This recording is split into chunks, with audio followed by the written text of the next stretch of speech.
অত্যন্ত দুঃখজনক হইলে সত্য যে আর্মির ভূমিকা ইচ্ছা করে এড়ায় যাওয়া হয়েছে। ভাসুর হয়তো আর্মি, তাই তার নাম মুখে আনে নাই। হাসিনার 2024-এর নির্বাচনের আগে এই নূর কিন্তু জাতীয় পার্টির অফিসে গিয়ে মিটিং করছে জাতীয় পার্টির সাথে। জি, কিন্তু কেন নূর জাতীয় পার্টি নিয়ে বিশেষ করে সোচ্চার হয়ে উঠলো, এটার কোনো ব্যাখ্যা কিন্তু আমি খুঁজে পাই নাই। একটা কারণ হইতেই পারে ব্যক্তিগতভাবে ওর সাথে কোনো সমস্যা আছে।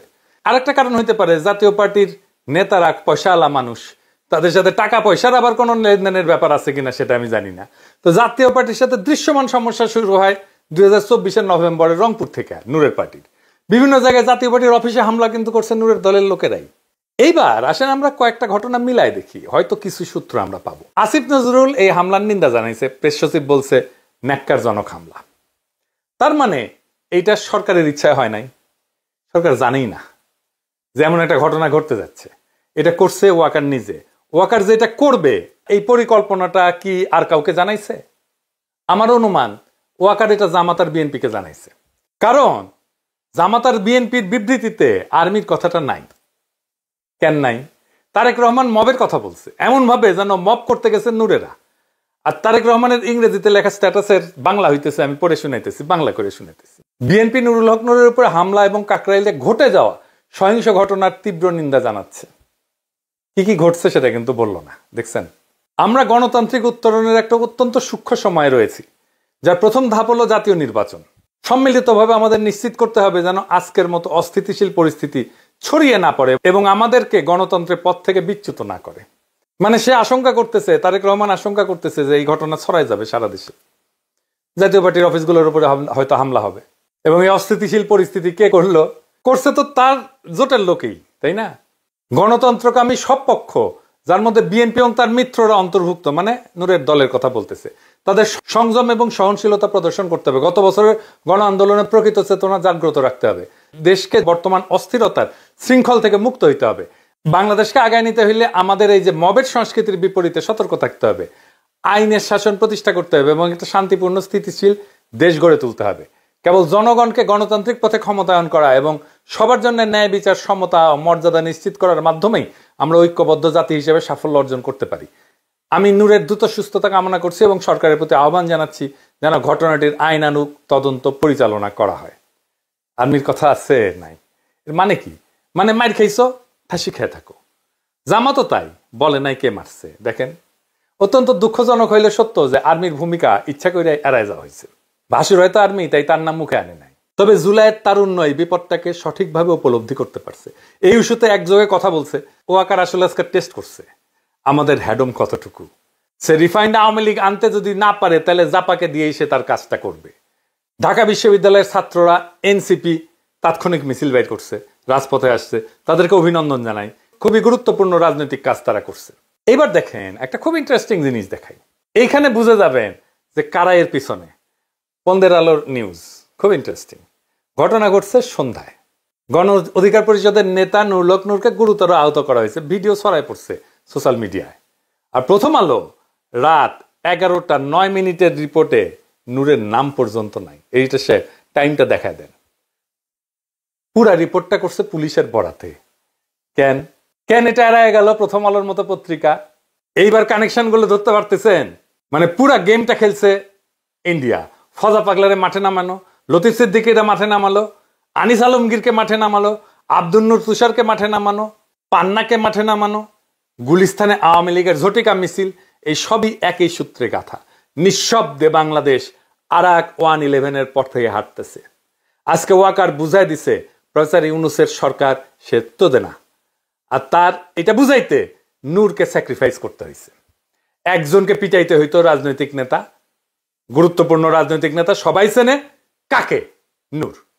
কারণ মনে করছে নূর এত ডিসক্রেডিটেড হয়েছে যে ওরে পিটাইলে জনগণ খুশি হবে। হয় নাই, উল্টা হয়েছে। উল্টা জনগণ নূরের পাশে দাঁড়াইছে। পিটায় ওয়াকার তার ক্ষমতা দেখাইলো যে আমি কি করতে পারি, আমার অ্যাডম দেখো। ইন্ডিয়ার বড় সাও আওয়ামী লীগকে নিষিদ্ধ করছো, ছোট সাও জাতীয় পার্টিতে কিছু বলবা না। কিন্তু বুঝতে পারে নাই এই আর্মিকে ব্যারাকে ফেরানোর দাবি উঠবে। প্রফেসর ইউনূসের উচিত দ্রুত আর্মিকে প্রত্যাহার করা, মাঠ থেকে সিভিল প্রশাসন দিয়ে আইন শৃঙ্খলা রক্ষা করা। যেখানে আর্মি যাচ্ছে সেখানে ঝামেলা করতেছে। এই জাতীয় পার্টির অপরাধ আর হাসানুল হক নূর অপরাধের মধ্যে কোনো তফাৎ আছে? নাই তো। জাতীয় পার্টির সকল শীর্ষ নেতাদের অবশ্যই গ্রেপ্তার করা উচিত। তারা অনেকেই হাসিনার মন্ত্রী ছিল। আমি ফজা পাগলারে নিয়ে এপিসোড বানাইতেছিলাম, ফজা পাগলা যে ভুয়া মুক্তিযোদ্ধা এটার প্রমাণ সহ। কারণ কয়েকদিন আগে নূর বলছিল ফজলুর রহমানের মতো মুক্তিযোদ্ধারা এই দেশটাকে উপহার দিচ্ছেন, তাই এই মুক্তিযোদ্ধাদের বেলুনটা চুপসায় দেওয়া দরকার ছিল। এছাড়াও লতিফ সিদ্দিকীদের দেয়া ৭১ মঞ্চের মাধ্যমে আওয়ামী বয়ান ফেরি করার চেষ্টা করেছে, মানে সিপা চাপি যা পাবে তাই দিয়া ঢুকবে আওয়ামী লীগ। আর আজকে হঠাৎ করিয়া নূরকে মারাত্মকভাবে আহত করলো সেনাবাহিনী। হ্যাঁ, সেনাবাহিনী, পুলিশ কিছু দেখা গেছে, কিন্তু পুলিশের তরফ থেকে কোনো নির্দেশনা যায়নি, গেছে সেনাবাহিনীর তরফ থেকে। যদিও ফজা পাগলারে নিয়ে কিছু করি নাই, কিন্তু এই সমস্ত ঘটনা কিন্তু একই সুতায় বাধা। আমি দেখাই দেবো একে একে। আগে দেখি এই হামলায় সেনাবাহিনীর কে কে ছিল। আজকের হামলা হয়েছে লেফটেন্যান্ট কর্নেল রকিব, অধিনায়ক 18 ইস্ট বেঙ্গল, বর্তমানে জেলে থাকা আওয়ামী জেনারেল সালাউদ্দিন মিয়াজির ব্যক্তিগত স্টাফ ছিল, এবং এর সাথে ছিল লেফটেন্যান্ট কর্নেল আফজালুর রহমান। এই দুইজনের সরাসরি নেতৃত্বে এই হামলাটা হয়েছে। আর হামলার মূল হোতা, মানে যার কাছ থেকে পারমিশন এসেছে, সে হচ্ছে 9ম পদাতিক ডিভিশনের জিওসি মেজর জেনারেল আসাদ আর এক আওয়ামী লেসপেন্সার। তার আদেশেই রকিব আর আফজাল হামলাটা করছে। গণ অধিকারের অফিসের ভিতরে ঢুকে আসবাবপত্র ভাঙচুরের পাশাপাশি টয়লেট ভেঙেও নেতাকর্মীদের উপরে হামলা করছে সেনাবাহিনী। নূরকে আইসিইউ নেওয়া হয়েছে। আমি ব্যক্তিগতভাবে খোঁজ নিছি, আঘাত গুরুতর, তবে খারাপ কিছু ঘটবে বলে ডাক্তারদের আশঙ্কা নাই। এবং আইসিইউ আসলে নেওয়া অবস্থার অবনতির জন্য না, বরং অবনতি যেন আরো না হয় তার আগাম ব্যবস্থা হিসেবে এটা করা হয়েছে। আমি সবাইকে আহ্বান করব নূরের দ্রুত আরোগ্যের জন্য আপনারা সবাই দোয়া করবেন, যেন বেচারার কোনো ধরনের সমস্যা না হয়। নূরকে এমনভাবে পেটানো হয়েছে যা আগে কখনো কোনো রাজনৈতিক দলের প্রধান নেতাকে করা হয়নি, সেটা যত ছোট দলই হোক না কেন। গণ অধিকারের অফিসে কেন হামলা করলো? পেটানোর পরে জুলাই আন্দোলনের পক্ষের একটা রাজনৈতিক দলের অফিসে আর্মির হামলা এই প্রথম। কেন করলো এটা আমরা মিলাই দেখবো। এখন প্রশ্ন হইতেছে যে কেন হইল। বিশেষ করে নূর যখন ওয়াকারের পক্ষে সবসময় দাঁড়াইছে, আর্মির পক্ষে দাঁড়াইছে সবসময়, হাসনাতের সাথে যখন ওয়াকারের সে বিতর্ক হইল না, নূর ওয়াকারের স্পোক্সম্যান হয়ে উঠলো। সে কইল ওয়াকারের ডাকে যায় নাই, ছাত্র নেতারা নিজে নিজেই গেছে। দেখেন ওই সময় নূর কি বলছিল সেটা একটু বলি। মানে আর্মিরে পাম দিয়া নূর বলছিল 5ই আগস্টের অভ্যুত্থানে সেনাপ্রধান ওয়াকারুজ্জামান গুরুত্বপূর্ণ ভূমিকা রাখছিলেন। 90 স্বৈরাচার এরশাদকে যেভাবে তৎকালীন সেনাপ্রধান নুরুদ্দিন খান জানাই দিয়েছিলেন, মিস্টার প্রেসিডেন্ট আপনাকে ক্ষমতা ছাড়তেই হবে। বর্তমান সেনাপ্রধান ওয়াকারুজ্জামানও কিন্তু শেখ হাসিনার আত্মীয় হইয়াও তাকে 4ই আগস্ট জানাই দিয়েছিলেন, প্রধানমন্ত্রী আপনাকে ক্ষমতা ছাড়তে হবে। আর সেনাবাহিনীকে টার্গেট করে এই ধরনের বক্তব্য আসাটা আমি সম্পূর্ণভাবে উদ্দেশ্যমূলক এবং অভিসন্ধিমূলক বলে মনে করি। এই গণ অভ্যুত্থানে সেনাবাহিনীর বড় একটা ভূমিকা ছিল, যা ভুলে গেলে চলবে না। সেনাবাহিনীর দিছে ওরে শান্টিং, এখনো এটা শান্টিং ভুলে গেলে এখন হয়। আর ভিডিও দেখি, শুনেন। সেনাবাহিনী এই ছাত্র জনতার গণ অভ্যুত্থানের শুরু থেকেই আমাদের সাথে ছিল এবং তাদের ছাত্র জনতার পাশে এসে দাঁড়ানোর ফলেই এই আন্দোলন চূড়ান্ত রূপ পেয়েছে এবং দেশপ্রেমিক সামরিক বাহিনীকে সেজন্য আমরা ধন্যবাদ জানাই। আমরা যে একটা নতুন রাষ্ট্র, নতুন রাজনৈতিক ব্যবস্থা গড়ে তুলতে চাই, সেখানে সামরিক বাহিনী, প্রশাসন, ছাত্র জনতা সকলের অংশগ্রহণ প্রয়োজন। সেখানে সামরিক বাহিনী কিংবা প্রশাসনের মধ্যে এই ধরনের বিশৃঙ্খলা তৈরি করে উস্কানি দিয়ে এটা করা সম্ভব নয়। যারা এগুলো করছে এর পেছনে কারণগুলো খতিয়ে দেখা দরকার। এমনকি এই ম্যাট খাওয়ার আগে, এই কিছুক্ষণ আগে, ম্যাট খাওয়ার কিছুক্ষণ আগে নূর কি বলছিল সেটা দেখি। আমাদের ভিডিও বানায় রাজনীতি খাইয়ে দেবে, এত আম্মকের দল তারা ভিডিও বানায় আমাদের রাজনীতি খাইয়ে দেবে। আমাদের রাজনীতি এত সস্তা? হ্যাঁ, মির্জা ফখরুল সাহেবকে বানায় ভারতের দালাল, আমির খসরু মাহমুদ চৌধুরীকে বানায় ভারতের দালাল, রুমিন ফারহানাকে নিয়ে ভিডিও বানায়, সালাউদ্দিন সাহেবকে নিয়ে ভিডিও বানায়, জামাতের নায়েব আমির তাহের সাহেবকে নিয়ে ভিডিও বানায়, আমাদেরকে নিয়ে বানায়। তাহলে এই দেশে আর রইলটাকে বাকি? তাহলে তাদের রাজনৈতিক এজেন্ডাটা কি? এই দুষ্ট লোকগুলো সূক্ষ্মভাবে মানুষকে বিভ্রান্ত করছে, মানুষের ব্রেন ওয়াশ করার চেষ্টা করছে। তারা অলিয়া উলিয়া দেখবেন মাঝে মাঝে ইসলামী লাইনে দু একটা কথা বলে, দু একজন হুজুর মাদ্রাসার ছাত্রদের পক্ষে ফেসবুকে স্ট্যাটাস দেয় তাদের ফেসবুক রিচটা, ভিউটা ঠিক রাখার জন্য। তারপরে ওই ভিডিও বানিয়ে সেদিন নাকি শুনেছি ওয়ালটনের কাছে পাঠিয়েছে। এই যে নতুন আরেকটা টাউট দোকান খুলেছে বাংলা এডিশন নামে, সে চালায় নিউ ইয়র্কে উবার, সে এখানে 1.5 কোটি টাকা খরচ করে আপনার লা মেরিডিয়ান হোটেল, লা মেরিডিয়ান 5 স্টারে বাংলা এডিশন নামে ধান্দাবাজির নতুন দোকান খুলেছে। জাতীয় পার্টিকে কিন্তু এখন পর্যন্ত নিষিদ্ধ করা ওইভাবে যায় নাই। কিছুক্ষণ আগে বন্দুকলা গাড়ি দেখেছেন না, এখান থেকে টহল দিয়ে গেছে।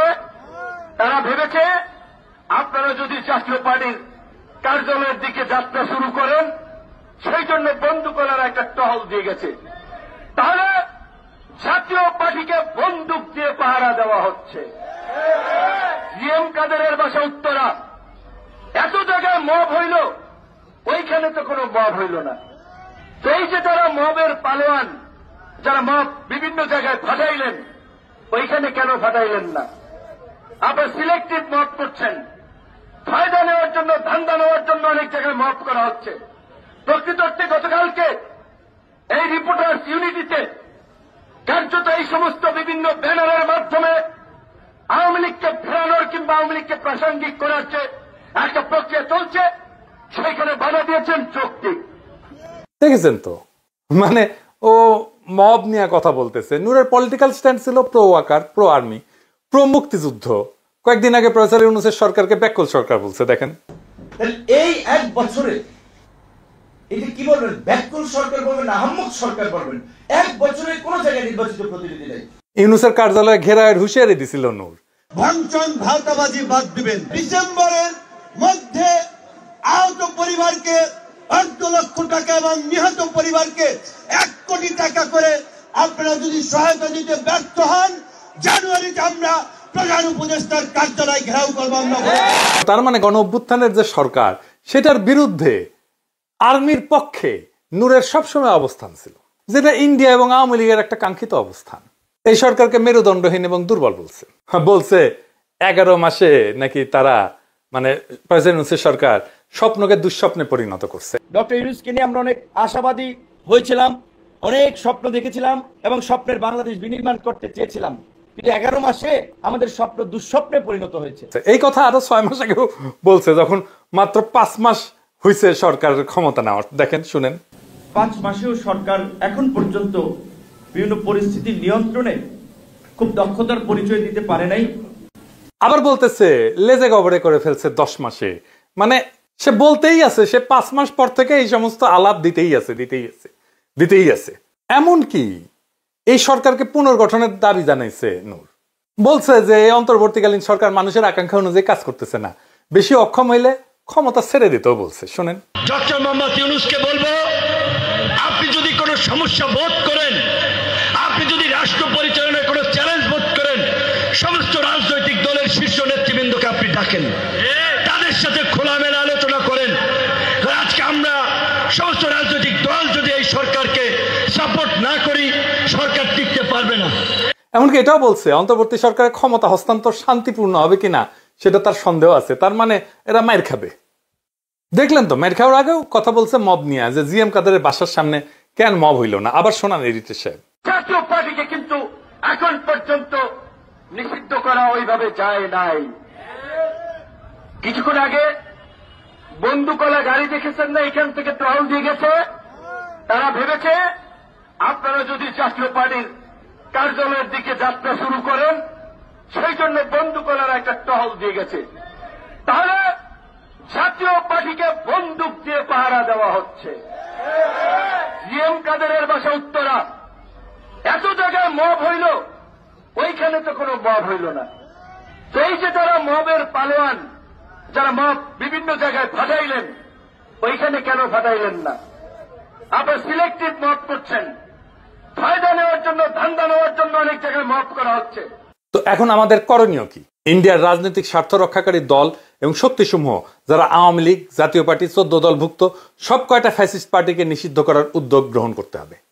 গণ অভ্যুত্থানে নেতৃত্ব প্রদানকারী শক্তিসমূহ এবং পক্ষ অবলম্বনকারী রাজনৈতিক দলগুলোকে অতি দ্রুত একসাথে বসতে হবে, যেখানে বিএনপি, জামাতে ইসলাম, এনসিপি সহ খুনি হাসিনা সরকারের উৎখাতের আন্দোলনের সহযোগী অন্য দলগুলোর ঐক্যবদ্ধভাবে ফ্যাসিবাদের দোসর এবং ইন্ডিয়ার এজেন্ট জাতীয় পার্টি এবং 14 দলকে নিষিদ্ধ করার কর্মসূচি দিতে হবে। আজকের এই হামলা কেবল নূরের মাথা ফাটানো না, নূরের গায়ে লাঠি পড়া না, এটা আমাদের গণস্বপ্নকে ভাঙার চেষ্টা। সেনাবাহিনী আর ভারত পুষ্ট দোসরেরা ভাবছে যে ভয় দেখায় ছাত্র জনতাকে চুপ করানো যাবে, কিন্তু তারা ভুল করছে। বাংলাদেশের মানুষ ভয় পায় না, ভয় করা ভুলে গেছে। ভয় পাওয়াইছে হাসিনা অনেক দিন, সেই ভয় ভেঙেই হাসিনাকে সে তাড়াইছে। জনগণ পিছু হটবে না, ইতিহাস কাউকে মাফ করে না। আওয়ামী লীগ, জাতীয় পার্টি, 14 দল যে যার রঙে রাঙায় নিজেদের বাঁচাইতে চাইতেছে, তারা সবাই 2024-এর জুলাই বিপ্লবের পরাজিত শক্তির দোসর। আজকে বাংলাদেশকে রক্ষা করতে হইলে এই দোসরদেরকে নিষিদ্ধ করতে হবে। সেনারা ব্যারাকে ফিরুক, আইন শৃঙ্খলা রক্ষা করবে জনগণের সরকার, সিভিল প্রশাসন জনগণের প্রশাসন। আমরা চাই ভারতের দালালি থেকে মুক্ত একটা স্বাধীন রাষ্ট্র, আত্মমর্যাদাশীল রাষ্ট্র। আজকে সকল গণতন্ত্রকামী শক্তিকে এক টেবিলে বসতে হবে। বিএনপি, জামাত, এনসিপি, ছাত্র সমাজ সবাই মিলে ঘোষণা দিতে হবে, আমরা ফ্যাসিবাদের শেষ চিহ্ন মুছে দেব। ফ্যাসিবাদের সহচর সকল রাজনৈতিক শক্তিকে আমরা বাংলাদেশের রাজনীতি করতে দেব না। আমরা ভারতের দালালি ভাঙবো। আমরা বাংলাদেশের ভবিষ্যৎ নতুন করে লিখব। যত আঘাত আসুক, যত ষড়যন্ত্র হোক, ইতিহাসের চাকা আর পেছনে ঘুরবে না। ইনকিলাব জিন্দাবাদ।